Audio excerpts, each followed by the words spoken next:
Tsy andoavam-bola ny fiantsona ireo pompier na ny mpamonjy vona raha anao ny asany raha tafiditra ao anatin'ny distrikany Mahajanga voalohany na ny hain-trano izany na ny loza an-dranomasina na ny antanety raha tafiditra ato amin'ny distrikany Mahajanga voalohany.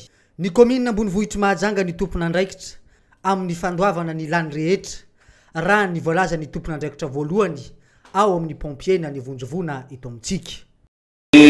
Teniko teo aloha teo hoe mivoaka ny tanàna Mahajanga 2 makany zany hoe miantoka solika ny olona tra-pahavoazana amin'ny lafiny anankiray aloha mba hiazahantsika zay zavatra zay. Ny lafiny faharoa koa dia tsy maintsy mamonjy any zay amin'le article hoe non assistance à cas danger, zany hoe zany tsy raha vao maheno antso moa zay dia tsy maintsy manao zay azonay atao amin'ny famonjena olona.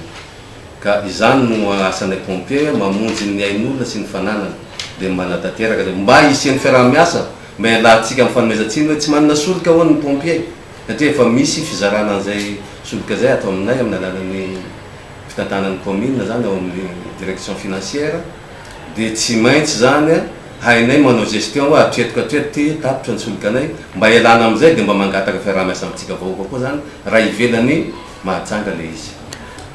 Ny eto amin'ny tapitanàna commune Mahajanga raha misy olo trapavoazana zany dia tsisy vola aloha na dia ariary aza fa maimaim-poana ny fanavotan'olona. Inona ny anton'izay mandoa hevitra ara-dalàna tsika vahoaka eto dia anjaran'ny commune zany miantoka ny lany rehetra amin'ny déplacement na fivezivezenay. Na ny solika na ny fitaovana ampiasaina toy ny fiara sy ireo pitsopitsony madinidinika dia ny commune Ambonivohitra no tompon'andraikitra amin'ny fandoavana izany, fa indrindra ny karamany ireo pompier na ny mpamonjy vona.